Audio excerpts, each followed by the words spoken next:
All right, Oshers. now we're What's live. up? Now we're live. Okay. It gave So me a it's sorry. first one is, what do you think of Osher's process for identifying opportunities and building companies?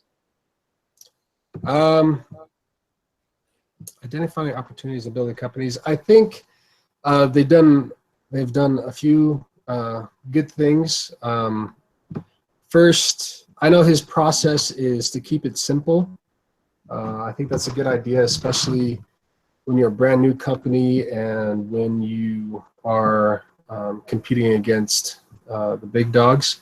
As far as opportunity goes, it seems like he was pretty smart. He saw kind of an opportunity to fill a market, a niche, Yeah. give consumers a cheaper automatic toothbrush, which he did.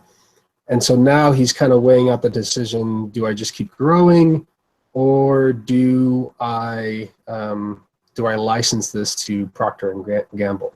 So Right. so far, I think he's done pretty well. Yeah, I like how like his, I don't know, he kind of fits my style. Like his whole life, he's just always looking for a new like exciting venture. I don't know if you I I really like the 16 mistakes entrepreneurs don't have to make. Um, and I think it's really interesting how like generally he says that people have too many unnecessary partners. Yeah, He's like super good at networking and finding the right guys to solve the right problems, and yeah, not bringing in.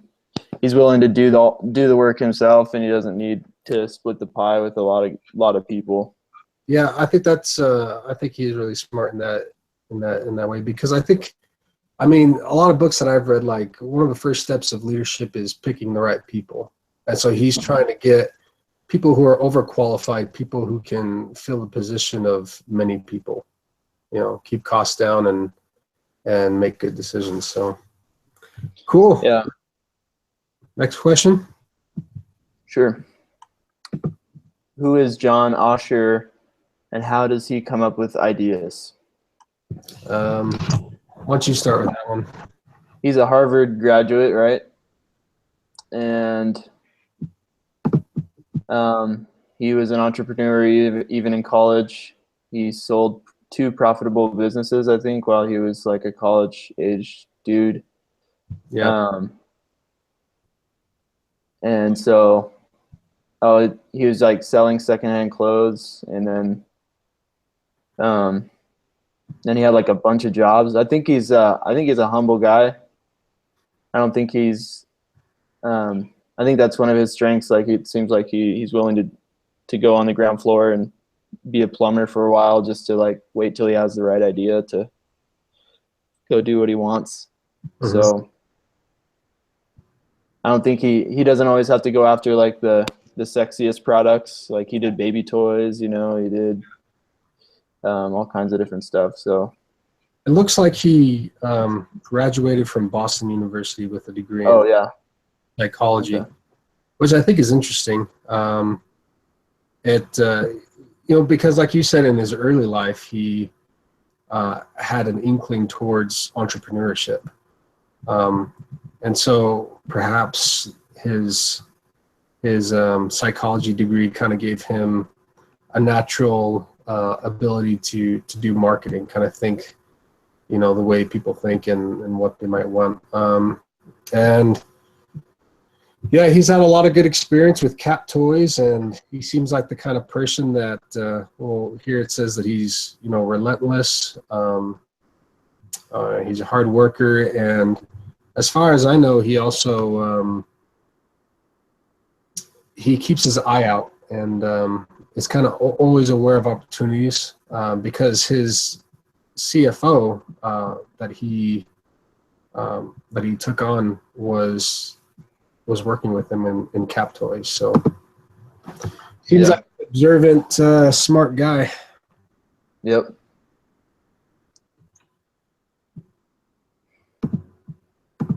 and Let's see. I think in terms of like coming up with ideas, he I think he's like a gambler, but also it's like well educated when Yeah. he does it. I think like he just sees a need and just fills the niche. You know, he's just like he's adaptable, but it's like he has the right idea from the get go. Yeah. I think he takes calculated risks Yeah. in the same way, because when he had, well, not his prototype, but when the prototype was ready to sell, he did it in a really small market. You know, I think the case said that that it only sold in smaller retail stores. You know, and then after it did well, he went to Walmart and Target and all those places. Mm-hmm. So yeah, it definitely seems like he thinks out everything that he does, and um, he tries to look for good cards. So Yeah. So yeah, next question is spin brush a good idea? I think it's a good idea. I think it continues to be a good idea for himself. Originally, uh, I mean, obviously, it seemed like a good idea with the success that it had. A lot of people are attracted to the idea of a robotic toothbrush, and one that's below $6-5. That's really good. Yeah, it's not high tech like a Sonicare, so it's accessible to Yeah. people that just want a new brushing experience, not necessarily like a dentist quality piece of equipment. Right. I think the only thing that I would think about is, I mean, with it being having to be to sell it so cheap, it's gonna have to be made cheap. And I think they ran into a few problems. I mean, um, like the brushes wore out, and like water kind of screwed up uh, the brush itself, but they keep kind of fixing it. So as long as they're able to keep costs down, then I think it's a great idea. Yeah, I And think there was probably room in the market to price it a little higher because like yeah, the next yeah, competitor was at $50. yeah, exactly. Yeah, um, I think he can maybe market it higher and make more money. I mean, at $6,000, I mean, at 6,000 units a day, at $5, that's a little over $10 million a year. So, you know, you can only make more money. So John evaluates opportunities.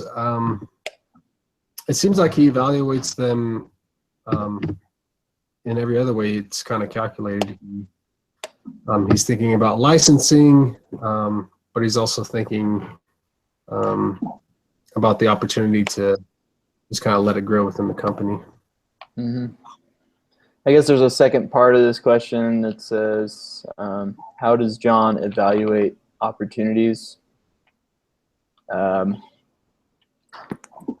think that's kind of gone over it a little bit, but trying to pull up his kind of rules, but it's interesting. Like one of his rules that he came up with are like the cost projections are too low and the costs are higher than budgeted. It didn't give enough detail in the case to say like what kind of costs they were facing, but it had to have been super low. I mean, he's not a dummy. He obviously had been really successful before. So The case said that they had pretty good operating margins. So after operating expenses, they at least were still retaining some of the revenue, or at least a good part of it is what. I mean, we don't know exactly what part, but if I was going to think of good, I mean, good is 40, 50, 60% even. So anywhere in that, if not 70, you know. All of those are pretty good operating margins. Why haven't larger companies already done a spin brush? I don't know. Probably because, first of all, I think John is really smart in trying to go for Procter and Gamble because he knows that they don't have like an automated toothbrush. But if I was a big company and I was already selling toothbrushes at $50, then, if I can keep my prices high, maybe that's why. Who knows? Yeah, and well, I mean, it said Procter and Gamble had been trying to develop that's true. a cheap toothbrush for years, but they just haven't. I don't know if it's just because he's a genius and he came up with just the right design, or like maybe those other companies had bad channels for like sourcing materials or what, but maybe they were afraid that go ahead. Maybe they were afraid that it would take away from their higher end toothbrushes. Yeah, maybe market, and then they'd be competing with themselves with a lower revenue generating item. Maybe because I mean the market was growing even without any kind of spin brush. Like it was growing steadily. So in the like power segment, so they were it was like you're saying, they're making good margins on those products already, and so why make something else that is probably would have cost them a lot in R&D, and it could be it could become the new normal. Like if a lower costing power brush becomes what everybody buys, then everyone's going to have to kind of sink down to that level and start selling lower revenue generating products. How much is a spin brush worth? How would you place a value on a company? Spin brush,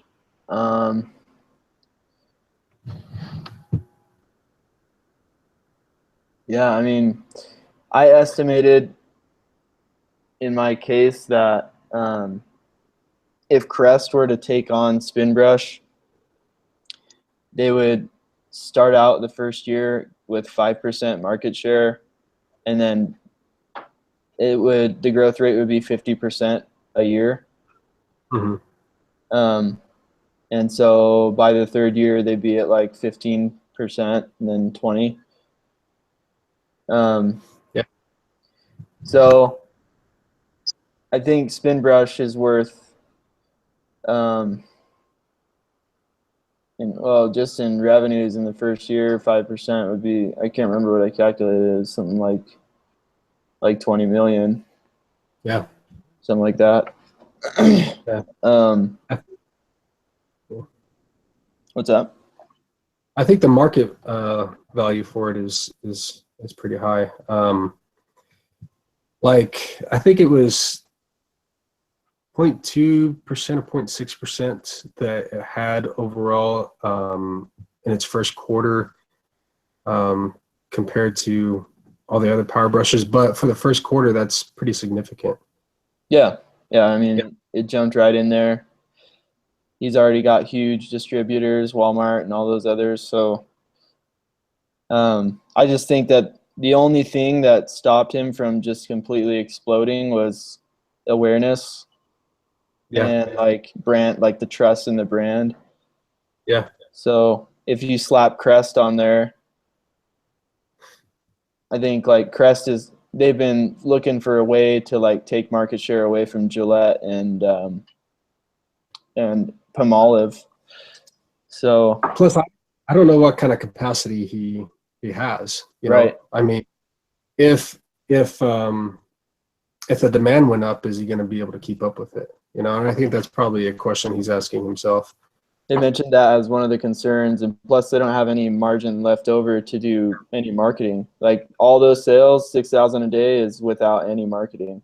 Yeah, he's also, at least for his capital investments, he had to go back to his bank for $500,000, I think. Yep. So it seems like he's not working off the cash that he's making already. You know, he's having to build up more capital, take out more loans to keep up with the demand. And I mean, it's good on one side, but then again, you know, if he can jump on with another company that can handle it, then and still make a good profit, then who knows? Yeah, the only thing I kind of wanted from the case was to know, like, I wanted to know what share of the company that like Crest would want, you know.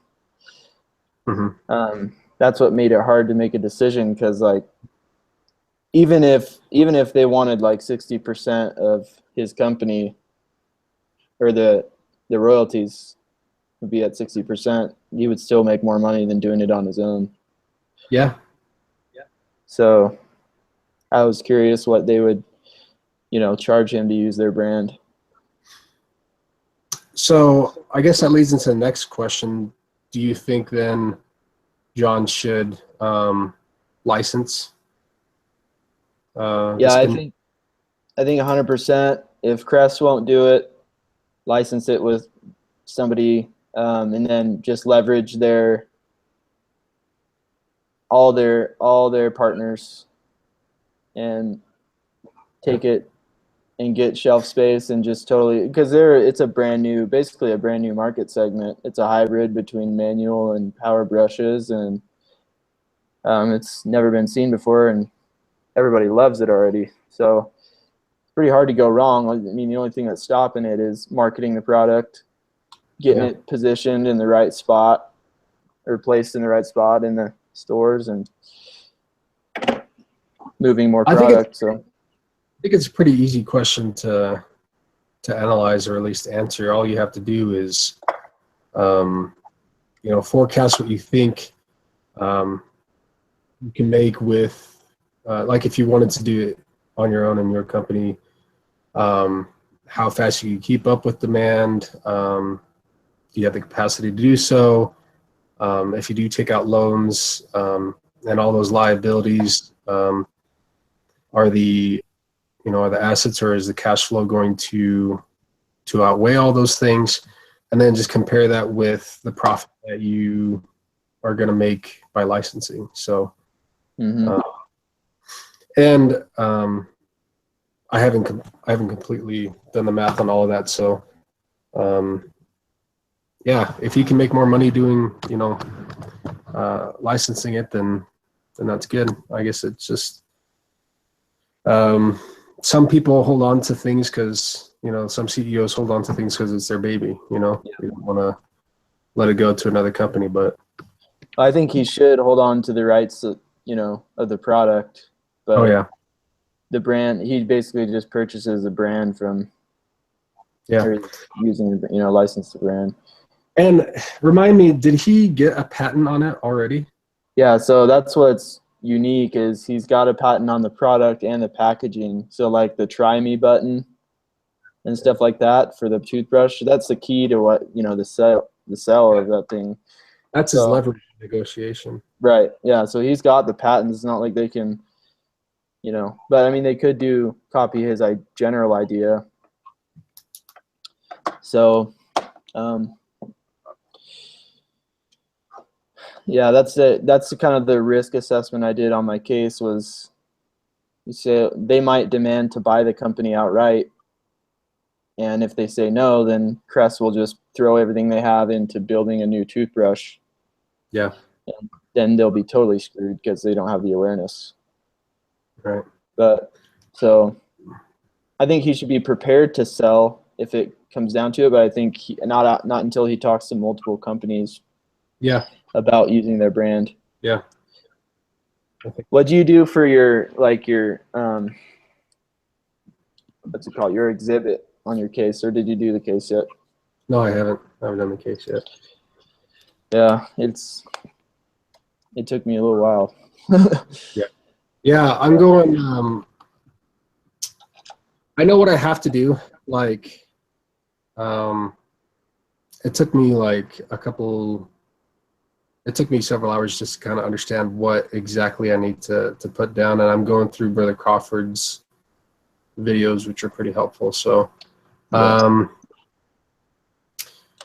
have to hash it out. I might have to turn it in late, but at least we're doing this. Does it seem like he's leaning toward just using the brand? It seemed like he was analyzing the case. I watched part of the videos, but not all. I haven't seen the third one.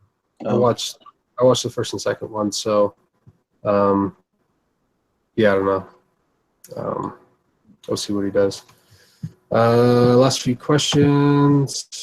Let's see. How do you analyze a case? This will be my first one. I think it's a good idea to read the first and last part, and to kind of understand what type of case it is, whether it's decision problem or whatever else. I don't know if you thought this, but I'm pretty sure that this case is a decision case. Mm-hmm. Yeah, definitely. Yeah. Have you done a class with case method yet? Yeah, but not with this intensity. Like, we've done case studies, and all we really needed to do was read them and discuss them in class or write about them in discussion boards and whatnot. So, yeah, my last class was like this, so it helped to prepare me. Fine. Yeah, I mean, I've done professional writing classes and everything else. So, and I've graded marketing papers that did a lot of case analysis. So, I think it should be all right as long as I didn't know that it was going to be this involved, so I just started late. What question? Yeah. Right. What question you learned to ask as an entrepreneur? Mm-hmm.